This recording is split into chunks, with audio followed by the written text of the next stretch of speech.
Welcome to Clearwater Nature Center. We are located in Costco Regional Park in Clinton, Maryland. When you come inside our center, you will see that we have a large animal exhibit room. And then when you go outside behind the center, you'll be able to see our birds of prey and our butterfly garden.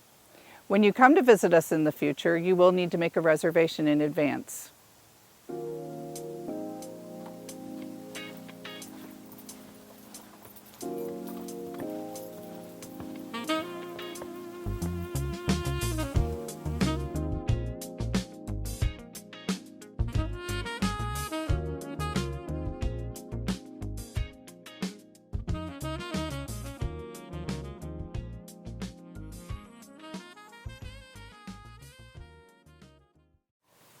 Good morning and welcome to Clearwater Nature Center. My name is Stephanie. I'm one of the park naturalists here, and I'm going to tell you a little bit about our center, our park, and the animals that live within our nature center.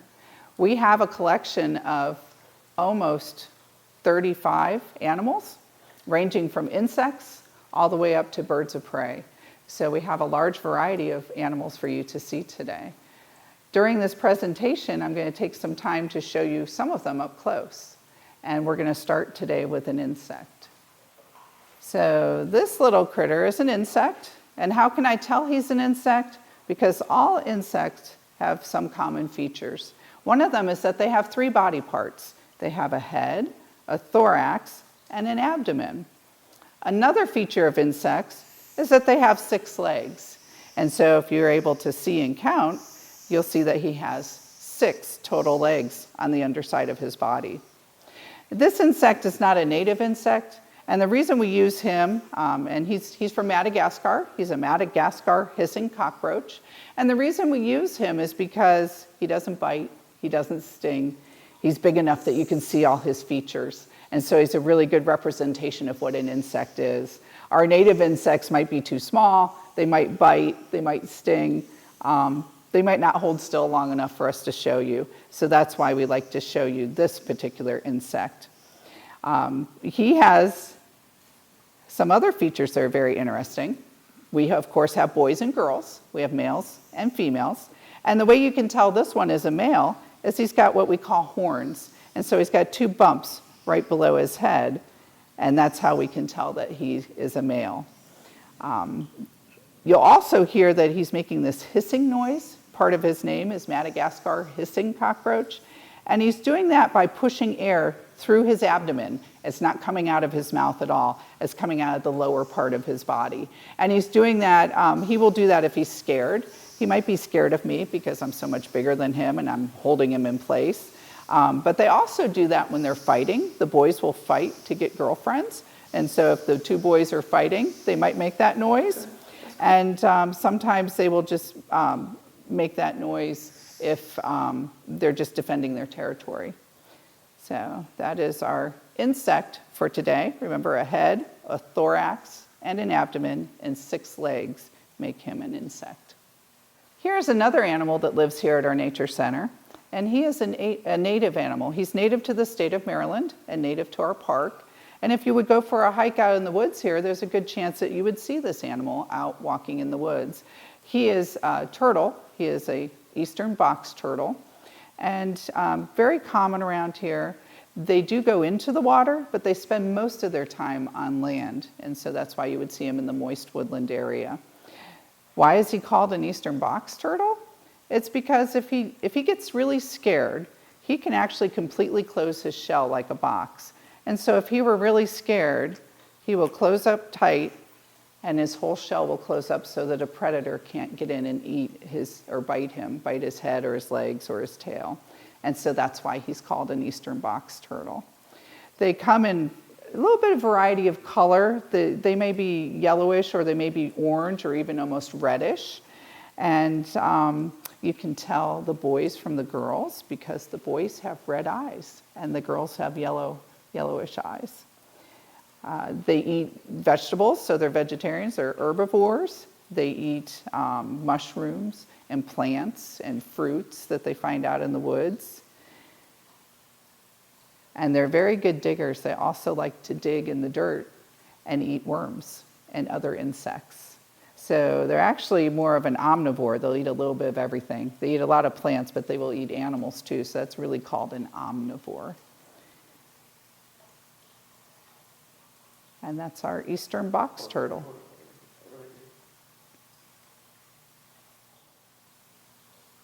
Good morning, friends. My name is Talia. I, too, am a park naturalist here at Clearwater Nature Center. Today, we're going to show you some of our animal ambassadors that we have here at the center. Our animal ambassadors are not only ambassadors, but they are also our co-workers. We work hand in hand with our animals to educate you about the environment and habitats.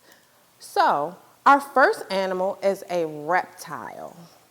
So here we have an Australian bearded dragon. These guys are not native, hence the name Australian bearded dragon. So Australian bearded dragons are from Australia. They are very common in the pet trade. So if you ever visit Petco or PetSmart, you might see some of his family members. Australian bearded dragons are considered reptiles. Why? Because they have scales and they are considered cold-blooded. Australian bearded dragons were discovered. The first one was discovered on a rock, and as he was sitting on the rock, there was a heat wave going by, and the gentleman that discovered him assumed or thought that the bearded dragon was blowing fire, like dragons. But they are not dragons. They are lizards. They are considered lizards like other reptiles. Australian bearded dragons are very, very interesting creatures. So one fun fact about Australian bearded dragons is that they have not one, not two, but they have 3 eyes. Can you believe it? They have 3 eyes. Now, I know you can see each eye on the side of his head, but he also has a third very microscopic eye on the top of his head. Now, this eye can't see like I see you or you see me, but it's used to detect shadows or anything that is above the bearded dragon. So if there's a predator chasing him or flying above him, he's going to use that third eye as a sensor to see a shadow or a figure hovering above him.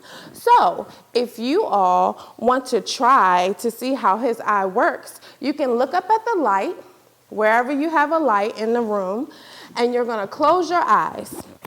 Once you close your eyes, you're going to take your hand and wave it in front of your face. If you can see a shadow, that's exactly how his third eye works. Now, as I said again, bearded dragons are very popular in the pet trade. As you can see, he likes to cuddle.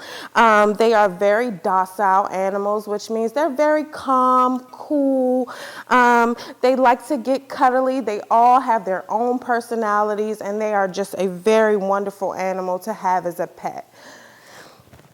So here we have a gray corn snake. Gray corn snakes, any corn snakes, are native to the eastern part of Maryland, and native means that they live here with us.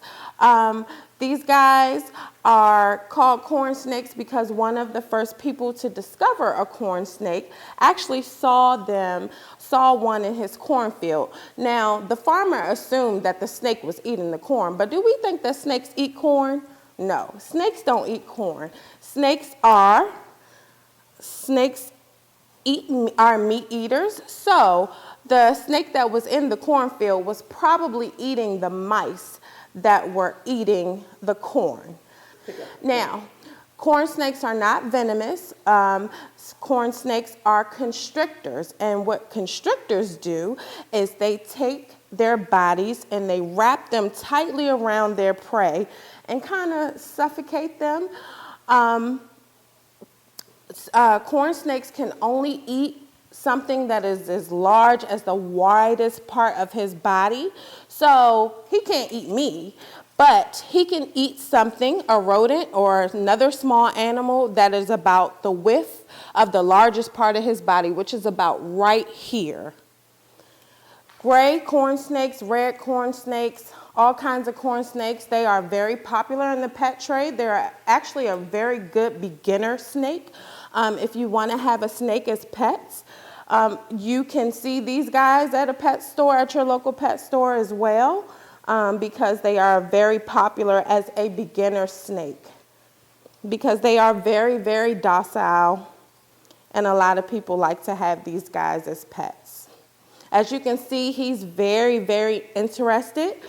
Snakes use their tongues to investigate.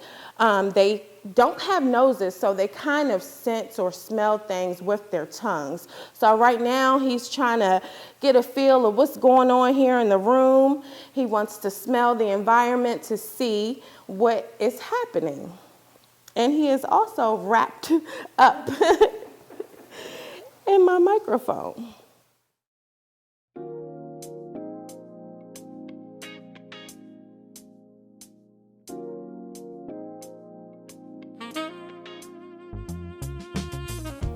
Hello again, friends. Let's take a look into our exhibit room and explore some more of our animal ambassadors. Let's go. Okay, coming into our exhibit room, you'll get to explore many of our other animals here at the Nature Center, and you get to see them in their habitats here at the Nature Center.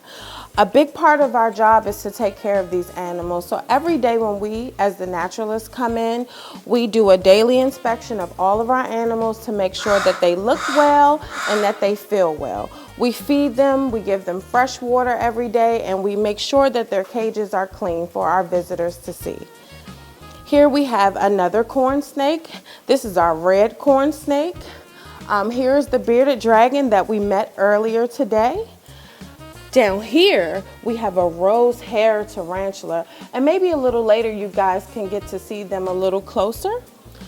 We have another eastern rat snake right here. This is a black rat snake. Here's our gray corn snake that we met earlier today. And if you keep coming with me, we can explore some more of our animal ambassadors.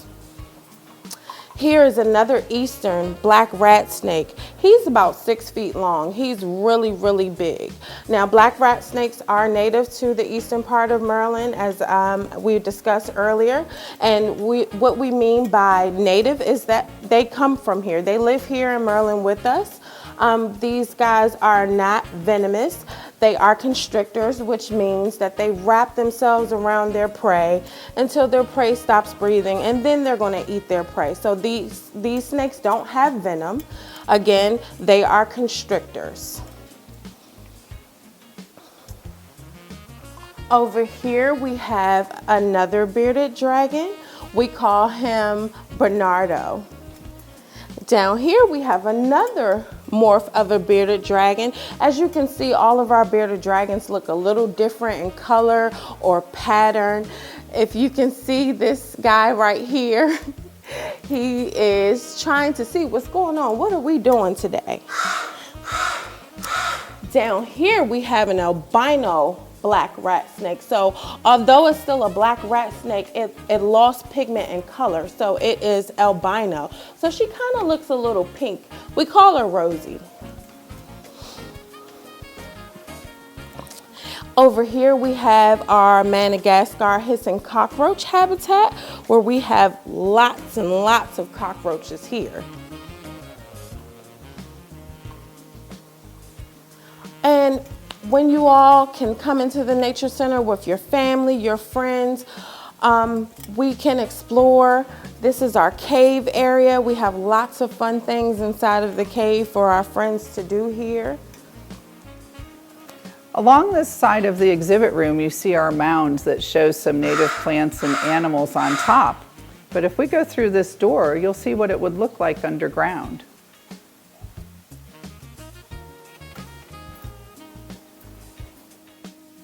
So this shows the layers of soil underneath our surface. And it shows what it looks like in Prince George's County, and also what you might find in those layers of soils. And we have found some of these are actual real fossils from Henson Creek. And I would like to point out some of those fossils. This one right here is called Ekphora, and it is actually the Maryland state fossil. We have some of these here. These look like snail shells, all of these, and those are turritellas or snail shells, and they're all actual fossils that we found in Henson Creek. This large one here is from a giant clam that lived here millions of years ago. We also have some scallops, and we also have a fossilized oyster shell on our wall. Over here, we have our eastern screech owl. Now, our eastern screech owl is the smallest species of owl here that we have in the eastern part of Maryland. They look like babies, but they're not.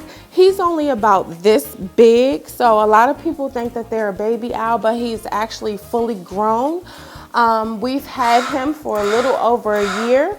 He is a rescue rehabilitated owl that was handed over to the Nature Center because he had an injury to his eye that will not allow him to survive in the wild because he can't really see. So he's now here with us. We take care of him. We make sure that he eats every day and that he's going to live a happy life.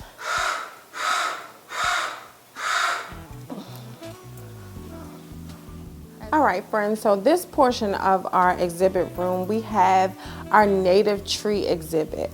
And this tree exhibit will show you 5 of our native trees that we have here in the DMV or the eastern part of Maryland. So our first tree is our sweet gum tree. Now, every one of our exhibit trees has an actual bark from the tree, and it has a puzzle piece that is the shape of the leaf of this tree. So this, again, is a sweet gum tree, and this is the shape of the leaf for a sweet gum tree.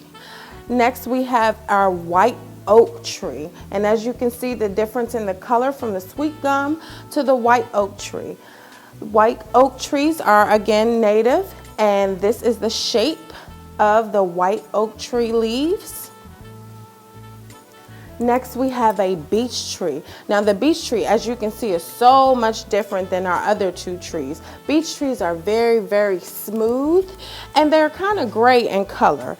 And this is the shape of our beech trees leaves. Very, very smooth, very beautiful tree.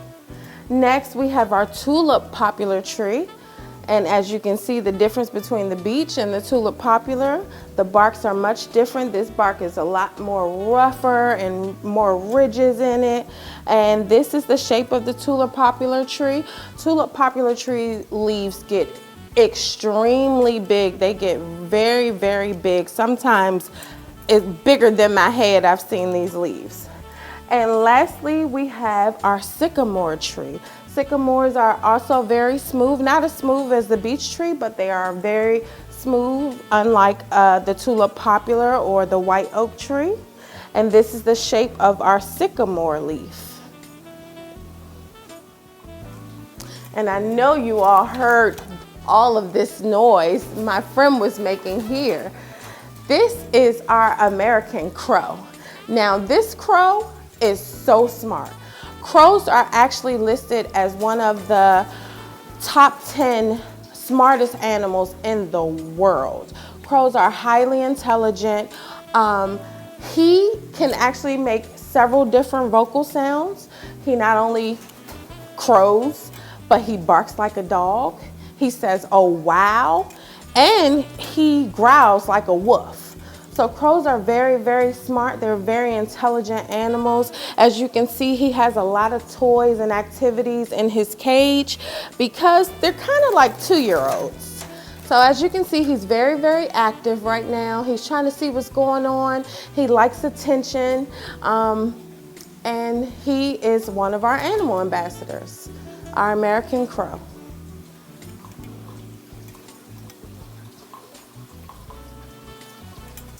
Over here we have our turtle tank. These are diamondback terrapins. Now, terrapins are the state of Maryland's turtle. They are very, very special creatures. They are named after a diamond because of the scutes on the back of their shells are kind of like a diamond shape.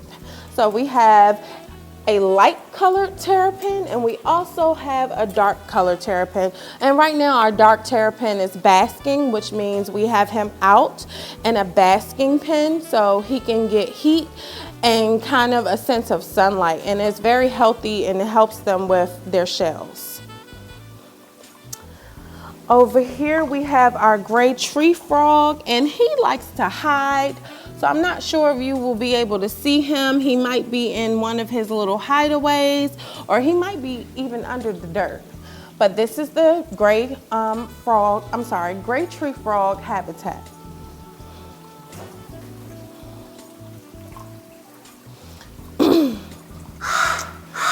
In this tank here, we have an eastern painted turtle. Now they get their name painted turtle is because all of the little colorful spots that they have on the back of their shells. That's why they're called painted turtles. And on their faces, they come in a variety of different colors.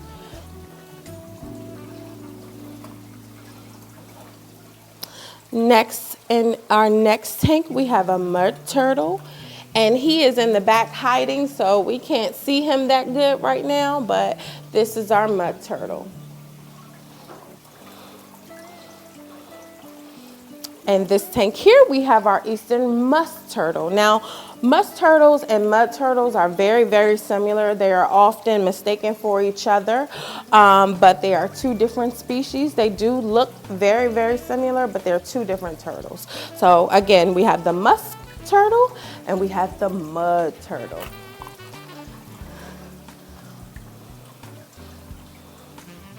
And lastly, for our aquatic turtles, we have a spotted turtle, and they get their names from the little spots that they have on their shells. And again, their spots are all types of colors, a variation and variety of different colors if you ever see them in the wild.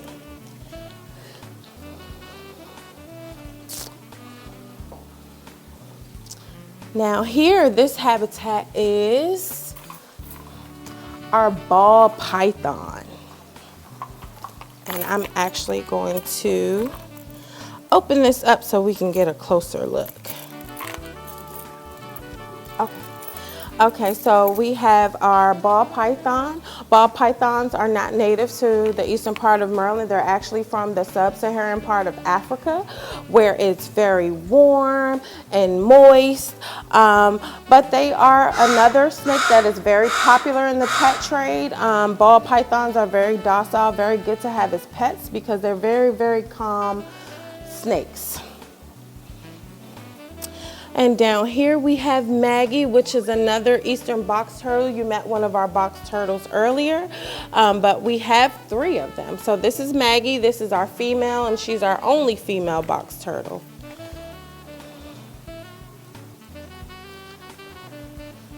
Over here, we have 2 more eastern box turtle habitats. This is our friend that we met in our animal show. And here we have another male eastern box turtle.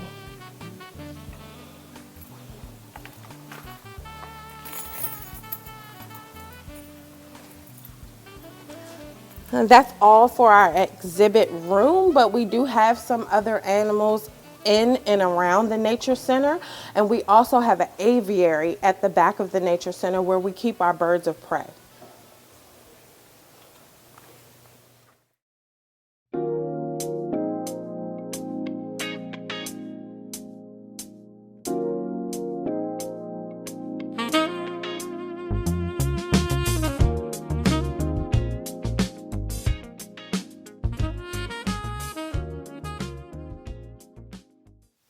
This is our bird of prey exhibit. We have 6 birds out here for you to come up and see close up. If you were out in nature, you would probably never get this close to these birds because they see us as predators and they're afraid of us. And if you tried to get close to them, they would fly away. These birds are here because they've been injured previously. And they were injured bad enough that they could get vet care and recover, but not recover well enough to survive out in the wild. Our bald eagle has a wing that's missing, so he can't fly. Several of our birds have wings that were injured that they healed, but they still can't fly well enough to hunt for food or to get away from another predator. And so because of those various injuries, they live here and we take care of them. The life expectancy is usually longer in captivity. For example, the bald eagle in nature might live 30 years, and in captivity they can live 40 to 50 years. And the reason is that we provide them with a steady, healthy diet of food daily. They get vet care once a year, they get a vet visit, and we also provide medication for them, and we provide water for them, and we provide this shelter so that predators can't get to them.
Casca Lake provides perfect habitat for the beaver, and so we do have several beaver that live in this area. And if you look down here, you see this big pile of sticks. How do I know it's not just a big random pile of sticks? Well, if we pick up some of the sticks and look at them, you can actually see the teeth marks where a beaver has chewed this tree. It's probably standing up and he chewed it and knocked it down, and they chewed up some more pieces and made short sticks. And he probably sat there and ate all the bark off, and then he probably went up and chewed and ate the leaves off the tree to fill his belly. And then he drug all these sticks down here to build his lodge. So the lodge is usually, you just see all the sticks, but underneath it is some mud, and then down below is a hollow cavity. Unfortunately, this lodge has somehow been torn up and there's a hole in it now. So you can kind of see it's a big open cavity where they go for warmth and they go to have their babies and to raise their young. Typically, there's not an opening here. Typically, a beaver will go from the water, he'll dive underwater and pop up inside the lodge from the water side. And that way he's protected. That water entrance protects them from a fox being able to get in and to harm them. So here we are in the middle of the woods in Casca Regional Park, and in all this beautiful lush greenery, we sometimes find that we have plants that don't really belong here. And some of these plants that we call invasive species come from other places, they take root, they grow really well, and they end up choking off our native plants. They may still provide a beautiful scene, but typically those invasive plants don't provide food for the native wildlife. And they kill the plants that are the food for the native wildlife. So one of our projects here at the park is to remove those invasive plants. One species in particular is this oriental bittersweet, which came from Asia. A lot of these, you wonder like, well, how did this plant get all the way here from Asia? Back in the late 1800s, early 1900s, a lot of plants, they might cut the leafy material and put it as packing material when they shipped goods across the ocean. And so when that packing material came across with those goods and, for example, dishes were unpacked, the seeds got out and got spread around people's yards or homes or in their area where they lived and their farms, and they took root and they grow really well. We have the same type of habitat, same type of weather, and same type of soil, and so they just take off. So this one is called Oriental Bittersweet. It will go around and choke the tree. It will climb up to the very top of the tree and shade the leaves. And that's how it will kill the tree, is it'll choke it off so that it can't get sunlight and make its own food. So what we like to do with these is we try to reach up as far as we can reach and cut it. And then usually we will try to chase it down to the ground and pull the roots out of the ground. But what we really try to do is just try to get it so it's not going up the tree and choking off the upper leaves of the tree. So this is what Oriental Bittersweet looks like. It's got kind of a rounded shaped leaf, and it's got this tan bark that's very bumpy. On the forest floor, we have another invasive plant, and this one is called Japanese stiltgrass. It also came from Asia, but it attacks plants in a different way. It looks like a tall grass growing, and it gets bigger and fluffier than everything around it. And so again, it covers the plants and chokes the sunlight off from them, so they cannot survive.